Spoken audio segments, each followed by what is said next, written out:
तो चलिए क्लास को अब आगे हम लोग स्टार्ट करते हैं।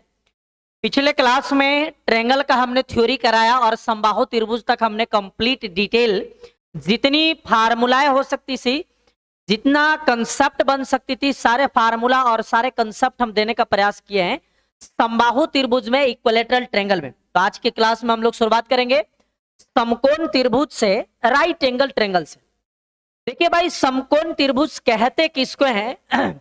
तो ऐसा त्रिभुज जिसकी एक कोण 90 डिग्री के बराबर होती है वो त्रिभुज समकोण कहलाती है। जैसे ABC एक राइट एंगल ट्रायंगल है, या PQR एक राइट एंगल ट्रायंगल है जिसमें ये वाला कोण 90 डिग्री होती है। ठीक है। 90 डिग्री के सामने वाला जो साइड होता है वो हाइपोटेनस होता है, जिसको हम लोग हिंदी में कर्ण कहते हैं। और इसको यदि थीटा बोलते हैं तो थीटा के सामने वाला साइड परपेंडिकुलर होता है, लंब होता है। और जो एक साइड बच गया ये हमारा आधार कहलाता है।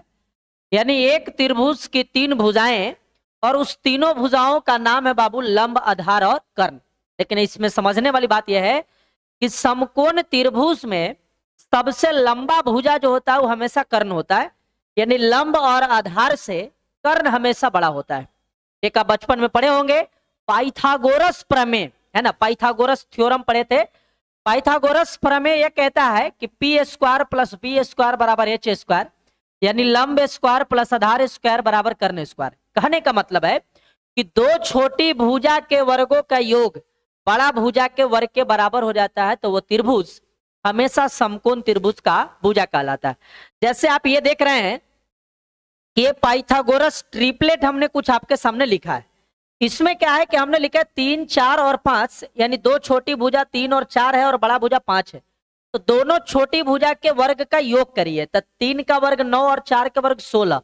तो दोनों छोटा को जोड़ दीजिएगा तो 16, 9, 25 और 5 के वर्ग के बराबर हो जाता है। यानी दो छोटी भुजा के वर्ग बड़ा भुजा के वर्ग के बराबर हो गया, वो तो त्रिभुज समकोण हो गया। और समकोण त्रिभुज का यदि एरिया निकालना है, इस पर आएंगे दोबारा। समकोण त्रिभुज का एरिया होता है half into perpendicular into base, और एरिया को हिंदी में यदि रिप्रेजेंट करेंगे तो हाफ इंटू लंब गुने आधार। क्लियर है? अब यहां से समझिए कि समकोण त्रिभुज में बाहर बाहर एक वृत्त खींचते हैं तो वो हमें बाह्य वृत्त कहलाता है। जैसे आप देख पा रहे होंगे ABC एक समकोण त्रिभुज है और शीर्ष कोण को टच करते हुए एक बाहर से वृत्त बनाया गया है। तो इस वृत्त को हम लोग बोलते हैं बाह्य वृत्त, सरकम सर्कल बाबू। ठीक है, बाह्य वृत्त बोलते हैं। तो सरकम सर्कल का आप ध्यान से देखिए तो यहां पर सेंटर होगा जिसको हम लोग O बोलेंगे। ठीक है, तो केंद्र बिंदु से परिधि को टच करेंगे तो ये वाला कहलाएगा सरकम सेंटर का सरकम सर्कल का रेडियस। ये वाला भी कहलाएगा सरकम सर्कल का रेडियस। यानी दो रेडियस मिल करके एक पूरा कर्ण बन रहा है, तो एक रेडियस जो होगा वो कर्ण का आधा हो जाएगा। तो बाह्य वृत्त का त्रिज्या होता है हाइपोटेनस बाई 2, यानी कर्ण बाई 2। क्लियर है? समकोण त्रिभुज यदि रहता है और उसके बाहर से वृत्त आप खींचते हैं शीर्ष कोण को टच करते हुए, तो वैसी केस में बाह्य वृत्त का त्रिज्या कर्ण का आधा हो जाएगा, हाइपोटेनस का हाफ हो जाएगा। यदि हम बात करें बाबू समकोण त्रिभुज में अंतःवृत्त का, तो अंतःवृत्त का त्रिज्या होता है P + B - H/2, यानी लंब प्लस आधार माइनस कर्ण बटा 2। ये वाला देखिए अंतःवृत्त है, और अंतःवृत्त का ये वाला हमारा रेडियस हो जाएगा स्मॉल r और ये स्मॉल r। तो उस स्मॉल r का मान होगा P + B - H/2, लंब प्लस आधार माइनस कर्ण बाई 2। क्लियर है? तो बाहर से वृत्त खींचते हैं तो बाह्य वृत्त, उसके अंदर से भुजाओं को स्पर्श करते हुए वृत्त खींचते हैं तो वो कहलाता है अंतःवृत्त। क्लियर है यहां तक? अब इस ट्रिपलेट को समझने का प्रयास करिएगा। जैसे हमने आपको एक एग्जाम्पल के माध्यम से समझाने का प्रयास करते हैं कि यदि हम आपको एक राइट एंगल ट्रायंगल दे दे बाबू, PQR एक राइट एंगल ट्रायंगल है जिसमें ये वाला कोण 90 डिग्री है और ये वाला कोण भुजा 5 है, ये भुजा 12 है, तो ये भुजा क्या होगा? तो यदि आपको ट्रिपलेट याद है कि समकोण त्रिभुज में 5, 12 और 13 ट्रिपलेट होता है, पता कैसे चलेगा? तो दोनों छोटी भुजा के वर्ग का योग करिएगा तो बड़ा भुजा के वर्ग के बराबर हो जाएगा। तो 144 और 25 169 होता है, जो कि 13 के स्क्वायर के बराबर हो गया। तो ये राइट एंगल ट्रायंगल है, ये जस्टिफाई हमारा हो गया है। तो ये कह सकते हैं कि ये 5 है, ये 12 है, तो ये कंफर्म है कि 13 होगा। यदि आप चाहते हैं कि नहीं याद ना रहता है तो हम लोग कैसे निकालेंगे? तो हाइपोटेनस होता है under root P square plus B square, base होता है under root H square minus P square, और ये लंब होता है under root H square minus B square. ये हमने तीनों का फार्मूला भी आपको बता दी। लेकिन आप ट्रिपलेट याद करने का प्रयास करिए, याद ना भी करिए तो कोई दिक्कत नहीं है, लेकिन कोशिश करिए उसको यूटिलाइज करने का। सवाल जब आए तो उस पर बनाने का प्रयास करना है, ठीक है भाई। 3 4 5 5 12 13, ये 7 24 25। बाकी हम लोग ट्रिपलेट को ज्योमेट्री में पढ़ रहे होंगे वहां पर भी, और ट्रिगो में भी, ट्रिगो में तो बहुत पढ़ते हैं, तो ट्रिगो में भी आपको ये दोबारा रिटर्निंग आएगा राइट एंगल ट्रायंगल बाबू, ठीक है। आइए एक सवाल बनाते हैं। सवाल देखो, एग्जाम सीजीएल 2020 में ये पूछी गई थी, सवाल 2020 की सवाल है। कहता है कि एक त्रिभुज की 3 भुजा 11 60 और 20 है, 11 60 और 61 है। तो इस त्रिभुज के परितक परिवृत्त की त्रिज्या क्या होगा? तो उस त्रिभुज के परिवृत्त खींचा गया है, बाहवृत्त बनाई गई है, तो हमें भुजा देखकर 11 60 और 61 देख करके ये कहेंगे कि ये त्रिभुज कौन सा होगा? समकोण त्रिभुज होगा, समकोण त्रिभुज होगा। समकोण त्रिभुज में ये भी बात कंफर्म है कि बड़ा वाला जो साइड होता है वही हाइपोटेनस होता है, कर्ण होता है। बाकी दोनों भुजा में एक भुजा लंब कहलाएगा और एक भुजा आधार कहलाएगा। और सवाल कहता है कि परिवृत्त की त्रिज्या क्या होगा? तो परिवृत्त की त्रिज्या हाइपोटेनस के आधा होता है, 61 के आधा कर देंगे तो 30.5 हो जाएगा, जो कि आंसर ऑप्शन नंबर डी हो जाएगा। क्लियर है? तो एक बार बोल दीजिए हमारे साथ में, समकोण त्रिभुज में परिवृत्त की त्रिज्या कर्ण के आधा होता है। अब यहां पर एक और सवाल को देखिएगा। कहता है कि एक त्रिभुज की 3 भुजाएं 5 12 और 13 है, और भुजाओं को स्पर्श करते हुए एक वृत्त बनाई गई है, तो उस वृत्त की त्रिज्या क्या होगा? अब ये देखिए, ABC एक त्रिभुज है जिसमें एक भुजा 5 है, एक भुजा 12 है और एक भुजा 13 है। कहता है भुजाओं को स्पर्श करते हुए एक वृत्त बनाया गया है। तो भुजा को स्पर्श करके जो वृत्त बनाएगा वो कहलाएगा बाबू अंतःवृत्त। तो कहता है कि उस वृत्त की त्रिज्या क्या होगा, मतलब अंतःवृत्त के त्रिज्या आपको निकालना है। तो समकोण त्रिभुज में अंतःवृत्त की त्रिज्या क्या होता है? P + B - h/2, यानी 5 + 12 - 13/2 करिएगा तो 13 12 5 17 में से 13 जगह 4 4/2 करेंगे तो 2 सेंटीमीटर, यानी अंतःवृत्त की त्रिज्या जो आ गई वो त्रिज्या हो गई बाबू कितना? 2 सेंटीमीटर। मानकर चलो कि ये त्रिभुज यदि समकोण नहीं रहता, तो हमने आपको विषम बाहु त्रिभुज आपको ऑलरेडी पढ़ाए हुए हैं। विषम बाहु त्रिभुज में अंतःवृत्त की त्रिज्या हो जाता है डेल्टा/s, और बाहर से वृत्त खींचते हैं तो बाहर से वृत्त खींचने पर बाह्यवृत्त के त्रिज्या होता है ABC/4 डेल्टा, जो हम आपको पिछले क्लास में पढ़ा कर आए। पिछले क्लास को यदि आप नहीं देखें तो वो जरूर देखिए, हर एक क्लास को आप देखिए। मेंसुरेशन जब एक बार आप खत्म कर लेंगे ना, तो दुनिया का कैसनों सवाल आपको मेंसुरेशन से रिलेटेड आएगी ना, तो ये गारंटी है मेरी कि आप सवाल को नहीं छोड़ेंगे, मिनी सेकंड में सवाल को आप बना करके आगे निकल जाएंगे। इतनी आसान होती है मेंसुरेशन, ठीक है।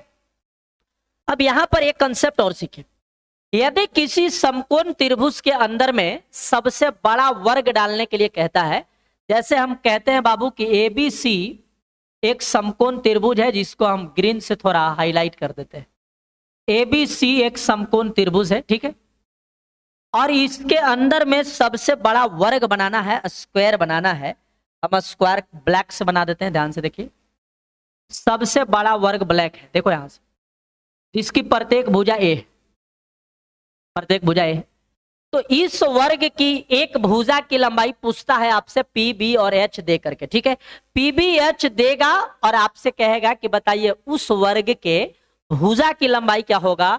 तो वर्ग की भुजा की जो लंबाई होता है, ये हम दूसरा पेन चलाना पड़ेगा, वर्ग के भुजा की लंबाई हो जाएगा बेस इंटू परपेंडिकुलर बट्टा बेस प्लस परपेंडिकुलर, यानी आधार गुणे लंब बट्टा आधार प्लस लंब, ठीक है। तो सवाल को हमेशा देखने का प्रयास करिए, 1 सेकंड में आंसर आ जाएगा। किसी समकोण त्रिभुज की 3 भुजा दे रखा है, कितना कितना भाई? तो भुजा दिया है 3 4 और 5, 3 4 5। तो कहता है कि इसके अंदर बन सकने वाले सबसे बड़े वर्ग का क्षेत्रफल क्या होगा। तो सबसे पहले 3 4 और 5 भुजा को देख करके हम ये जस्टिफाई कर लिए कि ये त्रिभुज कौन सा है, समकोण त्रिभुज है, राइट एंगल ट्रेंगल है। और यदि राइट एंगल ट्रेंगल है तो ये वाला हाइपोटेनस है और ये दोनों में एगो परपेंडिकुलर होगा और एगो बेस होगा। तो वैसी केस में वर्ग के एक भुजा की लंबाई परपेंडिकुलर इंटू बेस बट्टे परपेंडिकुलर प्लस बेस, 4 और 3 7, यानी 12/7। 12/7 जो आया है वो आया है वर्ग की भुजा। ध्यान रखिए ये सवाल का आंसर नहीं आया, वर्ग के भुजा की लंबाई 12/7 आया, लेकिन सवाल कहता है कि वर्ग का एरिया क्या होगा। तो वर्ग का एरिया भुजा का स्क्वायर होता है, तो 144/49 हो जाएगा, जो कि आंसर ऑप्शन नंबर ए हो जाएगा। बट्टा में 49 कर लीजिएगा, पीडीएफ में एरर है, ठीक है। तो वर्ग की भुजा की लंबाई क्या हो जाएगा, भुजा की लंबाई P गुने बी बट्टा P प्लस बी, P गुने बी, लंब गुने आधार बटे लंब प्लस आधार हो जाएगा। यह हमारा समकोण त्रिभुज का कंसेप्ट था। अब जरा सा समझिए कि समद्विबाहु त्रिभुज में किस तरीके से हम लोग अप्लाई कर रहे होंगे। समद्विबाहु त्रिभुज कहता है बाबू कि ABC एक समद्विबाहु त्रिभुज है, ऐसा त्रिभुज जिसकी दो भुजाएं आपस में क्या हो, बराबर हो। जैसे हम कहते हैं कि AB और AC दोनों साइड ये इक्वल है, दोनों साइड इक्वल है, तो ये त्रिभुज कहलाएगा समद्विबाहु त्रिभुज। और समद्विबाहु त्रिभुज के एक खास गुण होता है कि समद्विबाहु त्रिभुज में ये जो AD लाइन आप देख रहे हैं, AD लाइन ये कोण समद्विभाजक होता है, ये साइड भी समद्विभाजक होता है और ये दोनों कोण भी आपस में बराबर होता है। फिर से बोल देते हैं, ज्योमेट्री में हम दोबारा पढ़ाएंगे इस चीज को कि समद्विबाहु त्रिभुज में शीर्ष कोण से सामने के भुजा पर लंब डालिएगा तो वो गुण क्या क्या है जरा सा ध्यान दीजिए। ये कोण समद्विभाजक कहलाता है, मतलब कोण ए दो बराबर भागों में बटेगा। भुजा भी समद्विभाजक कहलाता है, यानी जो BC लाइन है वो दो बराबर भागों में बटेगा। और आधार पर के दोनों कोण भी आपस में बराबर होगा। कब, जब ये दोनों साइड बराबर रहेगा तब बाप। खैर अभी तो हम लोग मेंसुरेशन में है, ज्योमेट्री में घुसे नहीं है, तो मेंसुरेशन में हमें सिर्फ यही पढ़ना है कि यदि समद्विबाहु त्रिभुज की ऊंचाई निकालना होगा तो क्या करेंगे। अब ध्यान दीजिएगा हमारी बात को कि ये वाला साइड को हम कहते हैं A और ये वाला साइड को पूरा को हम कहते हैं क्या बाबू, B। अब समझिए कि जब हमने शीर्ष बिंदु से सामने के भुजा पर लंब डाला है AD, तो AD लंब इस भुजा को दो बराबर भागों में बांटेगी, तो ये हो जाएगा B/2 और ये वाला भी हो जाएगा B/2 बाबू, हाफ हाफ में कन्वर्ट हो जाएगा। तो हाफ हाफ में जैसी कन्वर्ट हुआ तो त्रिभुज ADC में देखिए, त्रिभुज ADC में ये त्रिभुज एक प्रकार का समकोण कहलाएगा। और समकोण त्रिभुज में ये वाला क्या कहलाएगा, परपेंडिकुलर, क्योंकि ये बाबू हाइपोटेनस से कर्ण है, तो परपेंडिकुलर होगा, लंब होगा AD और लंब बराबर होता है अंडर रूट कर्ण स्क्वायर माइनस आधार स्क्वायर, यानी A square minus B square 2 बाबू। यहां से हम कह सकते हैं कि ये हमारा AD आ गया, तो समद्विबाहु त्रिभुज की ऊंचाई आ गया under root A square minus में B स्क्वायर बटा 2 बाबू। B स्क्वायर नहीं, B/2 का स्क्वायर ना, B/2 का स्क्वायर हो जाएगा, रुक जाओ, B/2 का लंब स्क्वायर माइनस कर्ण स्क्वायर माइनस आधार स्क्वायर हो जाएगा, ठीक है, B/2 का होल स्क्वायर हो जाएगा। यदि इसकी क्षेत्रफल की बात करूं तो समद्विबाहु त्रिभुज का क्षेत्रफल होता है 1/2 गुने आधार गुने ऊंचाई, जिसमें हम कह सकते हैं कि 1/2 गुने आधार हो जाएगा BC और ऊंचाई हो जाएगा कौची, AD बाप। तो यदि त्रिभुज समद्विबाहु त्रिभुज है तो शीर्ष बिंदु से सामने के भुजा पर डाला गया लंब, भुजा दो बराबर भागों में डिवाइड होता है और ऊपर वाला शीर्ष कोण भी दो बराबर भागों में डिवाइड होता है। ये समद्विबाहु त्रिभुज का हमारे पास खास गुण हमको मालूम होना चाहिए। अब यहां से थ्योरी हमारा खत्म हो गया, थ्योरी खत्म हो गई, तो अब हम लोग सवाल पर आएंगे और सवाल को ऐसे चुटकियों में रगड़ते चलेंगे जिसकी कोई गिनती नहीं किया जा सकता है ना। तो लंबा सा एक सांस ले लीजिए, क्योंकि अब हम लोग को ट्रेनिंग जितनी करनी थी वो ट्रेनिंग कर लिए, अब हम लोग को युद्ध लड़ना है। अब युद्ध में डायरेक्ट घुसना है और दुश्मन के छक्का छोड़ाना है। कहने गया पेन भाई, पेन यहाँ है, आ जाओ भाई, तैयार हो आप लोग, आ जाओ। सवाल नंबर 1, पहला सवाल देखिए क्या कहता है, बहुत खूबसूरत सवाल है। कहता है कि एक समद्विबाहु त्रिभुज का परिमाप 50 है, यदि उसके आधार 8 सेंटीमीटर है तो प्रत्येक समान भुजा की लंबाई कितना होगा। सबसे पहले तो इस बात को समझिए कि त्रिभुज कौन सा दिया है, समद्विबाहु त्रिभुज। तो समद्विबाहु बाहु त्रिभुज है तो कंफर्म है कि ये दोनों भुजा बराबर होगा। और इसके आधार की लंबाई कितना दिया है? 18। आधार की लंबाई कितना दिया है? 18। समद्विबाहु बाहु त्रिभुज रहे चाहे कोई भी त्रिभुज रहे, परिमाप होता है तीनों भुजाओं का योग। ये दोनों भुजा बराबर बराबर होता है, ये और ये मान लीजिए। अब तीनों भुजाओं का योग दिया है सवाल में कितना मेरे भाई? 50 दिया है। तो तीनों भुजा का योग 50 है। तो तीनों भुजा के योग में से, तीनों भुजा के योग में से आधार माइनस करेंगे तो इन दोनों भुजाओं का योग आ जाएगा। तो आधार माइनस कर दिए तो हमारे पास जो 32 आया है, ये दोनों भुजाओं का योग आया 32 सेंटीमीटर। ये दोनों भुजा का योग आया और हमें पता है कि वो दोनों भुजा बराबर है, वो दोनों भुजा इक्वल है। तो 32 जब इक्वल पार्ट में डिवाइड होगा तो प्रत्येक बराबर भुजा कै सेंटीमीटर कहलाएगा? 16 सेंटीमीटर कहला जाएगा। ऑप्शन नंबर कौन हो जाएगा? बी बाबू। क्लियर है? पूरा परिमाप 50 सेंटीमीटर दिया है तो पूरे परिमाप में से एक आधार को माइनस कर दिए। तो परिमाप में से आधार माइनस किए तो जो 32 सेंटीमीटर बचा है वो अन्य दो भुजाओं का योग बचा है। और चूंकि दोनों भुजाएं बराबर बराबर होगा, इक्वल इक्वल होगा, तो 32 दो बराबर भागों में डिवाइड होगा तो प्रत्येक साइड 16 सेंटीमीटर और 16 सेंटीमीटर। आ जाओ नेक्स्ट सवाल देखिए क्या कहता है। कहता है कि यदि एक समबाहु त्रिभुज का क्षेत्रफल इतना है तो परिमाप क्या होगा? समबाहु त्रिभुज का क्षेत्रफल याद करिए, समबाहु त्रिभुज का क्षेत्रफल होता है √3/4 गुने भुजा स्क्वायर। लेकिन क्षेत्रफल तो 36 √3 दिया है। अब ये √3 कैंसिल होगा तो ए स्क्वायर का मान आ जाएगा 36/4, सॉरी 36 गुने 4। तो भुजा का मान कितना आ जाएगा? 6 और गुने 2, 6 दूना कितना मेरे भाई? 12। समबाहु त्रिभुज की एक भुजा की लंबाई निकल करके आ गया 12। तो समबाहु त्रिभुज का पूछा है परिमाप क्या होगा? तो समबाहु त्रिभुज का परिमाप होता है तीनों भुजाओं का योग, यानी 3a। जहां पर एक की जगह 12 रखिएगा तो आंसर 12 या 36 हो जाएगा। सवाल का आंसर ऑप्शन नंबर डी। बस बेसिक चीजें आपको पता होना चाहिए कि समबाहु त्रिभुज का एरिया होता है √3/4 गुने भुजा स्क्वायर। जब एरिया को एरिया से कंपेरिजन किए तो साइड का मान आ गया, साइड आ गया तो परिमाप तो दनादन निकल जाएगा। क्लियर है भाई? आ जाओ आगे। कहता है कि 6 सेंटीमीटर भुजा वाले एक समबाहु त्रिभुज का क्षेत्रफल क्या होगा? जब साइड दिया है और समबाहु त्रिभुज का एरिया पूछा है तो एरिया होता है √3/4 गुने भुजा स्क्वायर। और भुजा चूंकि 6 है तो 6 के स्क्वायर 36, 4 9 36, तो आंसर 9√3। ऑप्शन नंबर कौन? डी आ जाएगा। ऐसी ऐसी सवालें आती है एग्जाम में। आप कहते हैं मेंसुरेशन टफ होती है ना? कुछ भी टफ नहीं होती। हम कहते हैं कि हर वो चीज आसान हो जाती है समझ जाने के बाद, है ना? हर वो चीज आसान हो जाती है, बशर्ते आपको समझनी है। और समझने के लिए आपको क्या करना होगा? उसके ऊपर टाइम देना होता है ना। किसी भी चीज को यदि आपको समझना है, अच्छे ढंग से अपने आप के अंदर उसको डेवलप करना है, तो उसके ऊपर टाइम दीजिए, उसके ऊपर प्रैक्टिस करिए, उसके ऊपर सोचिए, वैसे डाउट को निकालने का प्रयास करिए। और क्या डाउट हो सकती है, और इस सवाल के अंदर क्या संभावना हो सकती है, सारे संभावना को क्लियर करते चलिए, ऑटोमेटिक डाउट क्लियर हो जाएगा। तो कंफर्म है कि कंसेप्ट आपके काबू में होगा। आ जाओ सवाल नंबर 4 पे। कहता है कि एक त्रिभुज की 3 भुजाएं 1/2, 1/3 और 1/4 के रेशियो में है। 1/2, 1/3 और 1/4 के रेशियो।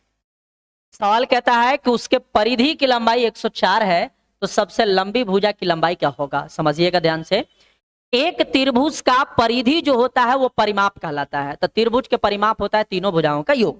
सबसे पहला बात यह है कि रेशियो के कंसेप्ट लगाइए कि तीनों रेशियो को बैलेंस करेंगे तो नीचे वाला के एलसीएम से तीनों में गुना कर देंगे। 4, 3 और 2 का एलसीएम 12 होगा। तो 12 से सब में गुना कर दीजिए ताकि भिन्न ब्रेक कर जाए। 2 छक्के 12 6, 3 चौका 12 4, 4 तिया 12 3। यानी जो भुजा था वो 6:4:3 में था। सवाल कहता है कि त्रिभुज के परिमाप बाबू 104 है। परिमाप होता है तीनों भुजाओं का योग। तो परिमाप को परिमाप से भाग लगाइए। तो परिमाप तीनों भुजा जोड़िए, 6 4 10 3 13। और निकालना है सबसे लंबी भुजा। तो सबसे लंबी भुजा को 6 से गुना कर दीजिए। 13 8 104 होता है और 8 6 48। यानी हमारे पास सबसे लंबी भुजा का सेंटीमीटर 48 सेंटीमीटर हो जाएगा। क्लियर है? तीनों भुजाओं का योगफल ही परिमाप भी कहलाता है और तीनों भुजा का योगफल ही परिधि भी कहलाता है ना? यानी परिधि बराबर परिमाप, दोनों सेम बात है, केवल वर्ड चेंज। है ना। आ जाओ बाबू, कहता है कि 6 मीटर त्रिज्या वाले अर्धवृत्त में बनाए जा सकने वाले सबसे लंबे त्रिभुज का क्षेत्रफल क्या होगा। एक अर्धवृत्त है जिसकी त्रिज्या 6 सेंटीमीटर है, त्रिज्या 6 सेंटीमीटर है, इसके अंदर में एक त्रिभुज बनाना है, तो इस प्रकार से त्रिभुज बन रहा होता है। ये त्रिभुज हो गया भाई। तो इस त्रिभुज का एरिया निकालना है, कितना होगा। सबसे पहले देखिए त्रिभुज का बेस कितना हो गया, तो इसका आधार जो हुआ है वो 12 हो गया, आधार बराबर 12 है। और ये कहलाएगा त्रिभुज की ऊंचाई, और ये त्रिभुज की ऊंचाई है, लेकिन वृत्त के हिसाब से देखिएगा तो रेडियस है जो कि 6 सेंटीमीटर है, तो ऊंचाई आ गया कितना मेरे भाई, 6 सेंटीमीटर। तो कहता है कि बताइए इसका एरिया क्या होगा, तो एरिया हो जाएगा हाफ इंटू आधार गुने ऊंचाई, 12 गुने 6, 2 छक्के 12, तो 6 छक 36 वर्ग सेंटीमीटर एरिया आ जाएगा। क्लियर है, जल्दी से बताओ। अच्छा, ये लगता है कि सवाल हम सर्किल में भी कराया होंगे, ये सवाल है ना। आ गया, ये कहता है कि एक त्रिभुज की माध्यिकाओं की लंबाई 8, 24 और 30 सेंटीमीटर है, तो त्रिभुज का क्षेत्रफल क्या होगा। बहुत खतरनाक सवाल है, आप ध्यान से समझिए, कंसेप्ट आपको लेने की जरूरत है। एक त्रिभुज ए बी सी है जिसकी 3 माध्यिका दिया है भाई, मान के चलो एडी एक माध्यिका है, बी भी एक माध्यिका है और सी एफ भी एक माध्यिका है, जिसकी लंबाई 18, 24 और 30 है। एक बात समझिएगा हमारी ध्यान से कि माध्यिका के जो कटान बिंदु होता है ये कहलाता है केंद्रक। माध्यिका के कटान बिंदु को कहते हैं हम लोग केंद्रक, और केंद्रक पूरे माध्यिका को बांटता है 2:1 में, 2:1 में। तो यदि एक का लंबाई 18 है और 2:1 में बटेगा तो ऊपर 12 हो जाएगा और नीचे 6 हो जाएगा। ये केवल हम फालतू बता रहे हैं, इसका कोई सेंस नहीं है सवाल के बनाने के दौरान, लेकिन समझिए ये भी 2:1 में बटेगा, तो 24 को 2:1 में बांटिएगा तो एक तरफ 16 हो जाएगा और एक तरफ 8 हो जाएगा, और 30 को बांटिएगा 2:1 में तो एक तरफ 20 हो जाएगा और एक तरफ 10 हो जाएगा। क्लियर है। अब यहां से क्या कहता है कि इस त्रिभुज ए बी सी का क्षेत्रफल क्या होगा, यह बताना है। देखो मेरे भाई, यदि बेसिक से बनाएंगे ना, तो ये जो आप सी एफ देख रहे हैं उसके पैरेलल में एक लाइन यहाँ खींचेंगे, इस लाइन को मिलाएंगे, फिर यहाँ से समलंब समानांतर चतुर्भुज बनेगा, और चतुर्भुज के कंसेप्ट से बनती है। लेकिन चूंकि हम लोग एग्जाम पॉइंट ऑफ व्यू से यदि देखेंगे तो इतना मेहनत नहीं करना है, हमें देखना है कि माध्यिका की लंबाई क्या दिया है। माध्यिका का लंबाई क्या है, तो लंबाई है 18, 24 और 30, और ये तीनों साइड को देख करके हमें पता चल रहा है कि ये त्रिभुज कैसा है, समकोण त्रिभुज। तो पहले स्टेप ये करिए कि इस माध्यिका के लंबाई से बना त्रिभुज का एरिया क्या होगा। इस त्रिभुज माध्यिका के लंबाई से, ध्यान देखिएगा, त्रिभुज का एरिया नहीं निकाल रहे हैं, जो माध्यिका का लंबाई दिया है उससे बने त्रिभुज का क्षेत्रफल क्या होगा। तो ये चूंकि समकोण त्रिभुज है तो हाफ इंटू लंब गुने आधार, 18 गुने 24, 2 9 18, कैलकुलेट करेंगे तो 9 चौके 36 की 6, हासिल बचा 3, 9 दूना 18 और 3 21, 216। 216 याद रखें, आंसर नहीं आया है, वो आया है माध्यिका द्वारा बना त्रिभुज का क्षेत्रफल। लेकिन यदि कंप्लीट एबीसी का क्षेत्रफल निकालना है तो त्रिभुज ए बी सी का जो एरिया होगा मेरे दोस्त, वो होगा 4/3 इंटू माध्यिका का क्षेत्रफल, माध्यिका का क्षेत्रफल याद रख लेना है। तो यहां से कंसेप्ट लगाते हैं तो 4/3 इंटू माध्यिका द्वारा बना त्रिभुज का क्षेत्रफल 216 आया है। तो यहां से कैलकुलेट करेंगे, 3 से 3 7 21, 3 दूना 6, 72 से 4 में गुना करिएगा तो 288 आ जाएगा, जो कि सवाल का आंसर ऑप्शन नंबर डी हो जाएगा। क्लियर है। हम आपसे यहाँ पर एक रिक्वेस्ट करेंगे कि इस सवाल को आप दोबारा से बैक करिए और कम से कम 2-3 बार इस सवाल को देखने का प्रयास करिए, क्योंकि ये सीजीएल के लिए और सीएचएसएल के लिए बड़ी इंपॉर्टेंट सवाल है, और बेसिक से बनाने पर काफी टाइम लग जाता है। समानांतर चतुर्भुज बनता है, फिर चतुर्भुज के गुण से हम लोग एरिया निकालते हैं इसका, और इसका 3 गुना कर देते हैं तो पूरा का एरिया आ जाता है। उतना लंबा नहीं करना है, हमें डायरेक्ट याद रखना है कि त्रिभुज की लंबाई देखनी है कि माध्यिका जो दिया है वो त्रिभुज समकोण बना है कि नहीं है। यदि समकोण बना है तो त्रिभुज का एरिया होगा हाफ इंटू लंब गुने आधार। सपोज करो कि ये तीनों जो माध्यिका दिया है यदि वो समकोण नहीं बनाता, राइट एंगल ट्रायंगल नहीं बनाता, तो वैसी केस में जो एरिया निकलता हीरोज फार्मूला से निकलता under root S into S minus A into S minus B into S minus C से निकल जाए। कब? जब राइट एंगल ट्रायंगल नहीं बनाता तब। लेकिन हमारा एक्सपीरियंस, हमारा अनुभव ये कहता है कि कभी भी 3 माध्यिका की लंबाई दे करके एग्जाम में पूछा है ना, तो वैसी केस में हमेशा राइट एंगल ट्रायंगल का ही साइड दिया है ताकि चीजें थोड़ी आसान हो सके।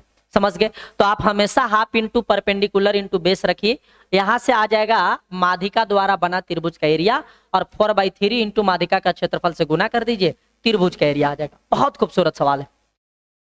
आगे आ जाओ, कहता है कि यदि एक समद्विबाहु त्रिभुज में प्रत्येक समान भुजा की लंबाई 20 सेंटीमीटर है और तीसरी भुजा की लंबाई 30 है, तो उस त्रिभुज का क्षेत्रफल ज्ञात करें कितना होगा।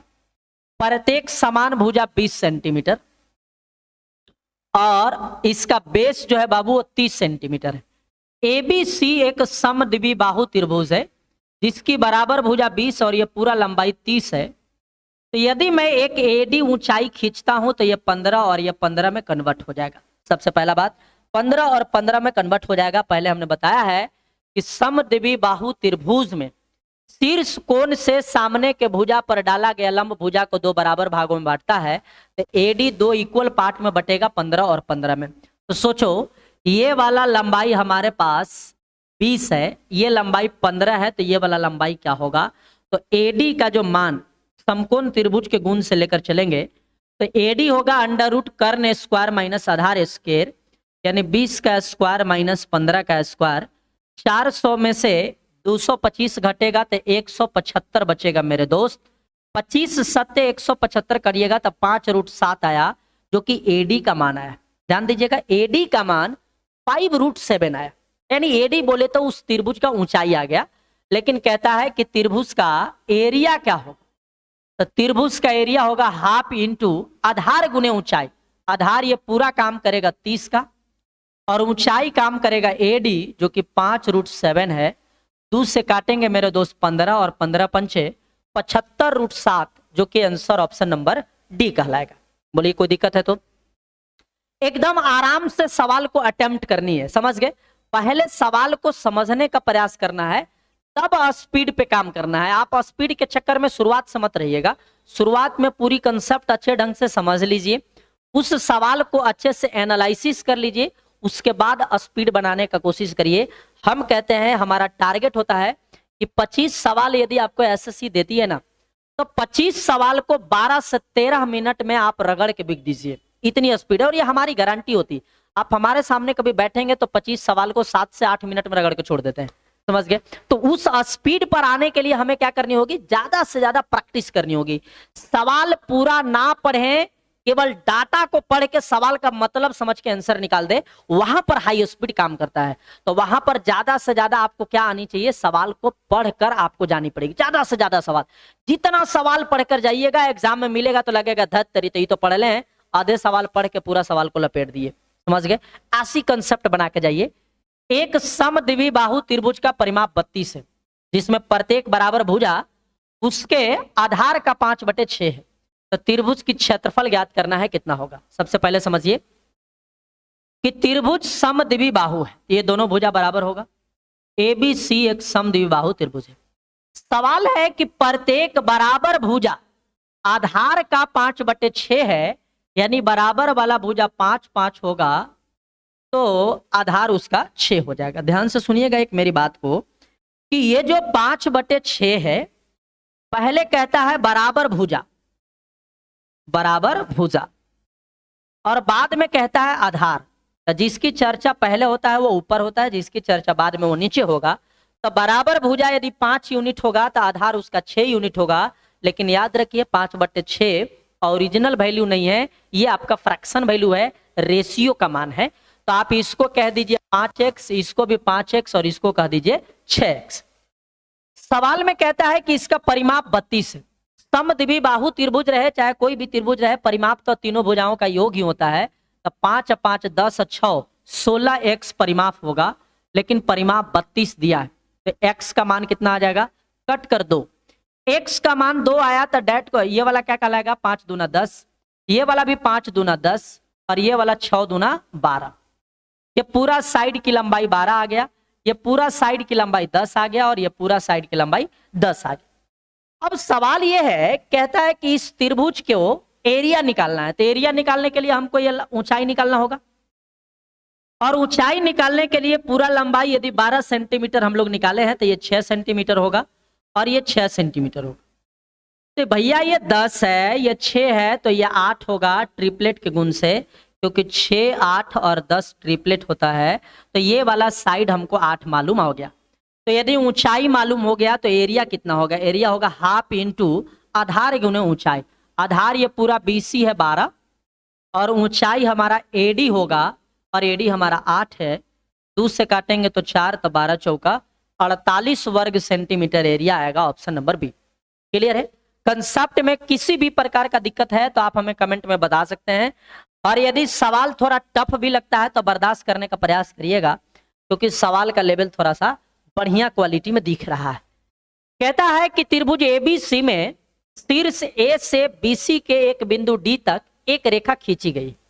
यदि BC 9 है, DC 3 सेंटीमीटर है, पूरा समझ में नहीं आएगा, पिक्चर बना लीजिए। कहता है कि एक त्रिभुज ABC में A से BC तक एक बिंदु D खींचा गया है।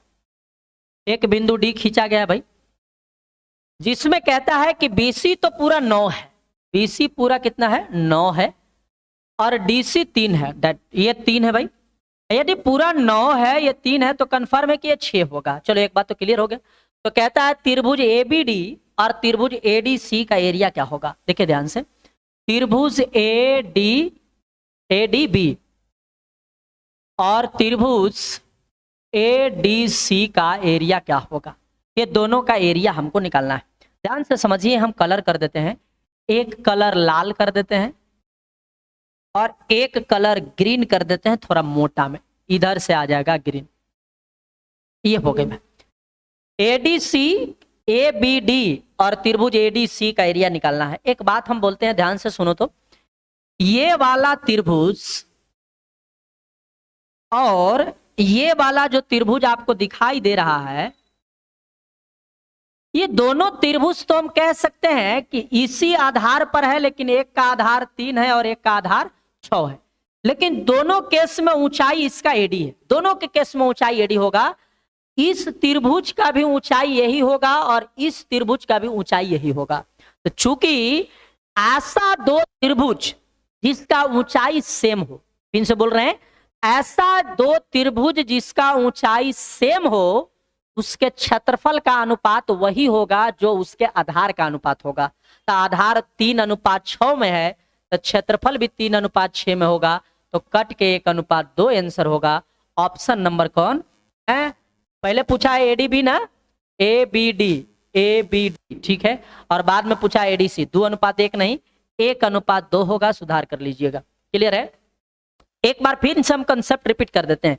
यदि ऐसे दो त्रिभुज जिसका ऊंचाई सेम हो, ऐसे दो त्रिभुज जिसका ऊंचाई सेम हो, उन दोनों त्रिभुज का क्षेत्रफल उसके आधार के क्षेत्रफल के बराबर हो जाएगा। तो आधार 3:6 में था, तो एरिया भी 3:6 में हो जाएगा। ठीक है, अब यहां से 9 सवाल हमने कंप्लीट कर दिया है। 10वां सवाल में थोड़ा टाइम लगेगा, जो कि हम लोग नेक्स्ट क्लास में करेंगे। आज की क्लास को हम लोग यहीं पर स्टॉप कर रहे होंगे। ठीक है, तो हमने ट्रायंगल का थ्योरी बहुत अच्छे ढंग से कराया है। थ्योरी को कंप्लीट जरूर देख लीजिएगा, और ट्रायंगल के अंदर जितने भी प्रॉब्लम हम आपको करा रहे हैं, सवाल जो करा रहे हैं, उस सारे सवाल को भी शुरू से लेकर के अंत तक जरूर देख लीजिएगा। क्लियर है? एक भी सवाल मत छोड़िएगा। उसके बाद पढ़ने के बाद ट्रायंगल जब खत्म होगी तो दूसरा मेंसुरेशन का बुक उठाना है और उसके अंदर के ट्रायंगल के सवाल को बनानी है। हर एक सवाल लाइन वाइज आपसे बनते चल जाएगा, ये हमारी गारंटी है। बशर्ते आप शुरू से लेकर के अंत तक कोर्स को खत्म कर लिए होंगे, तब कोर्स खत्म कर लेना, शुरू से अंत तक एक भी सवाल छोड़ना नहीं है। ठीक है भाई, चलिए अपना और अपना परिवार का ख्याल रखिए, हमेशा मेहनत करते रहिए। हम हमेशा आपके साथ हैं किसी भी रूप में। धन्यवाद, थैंक यू।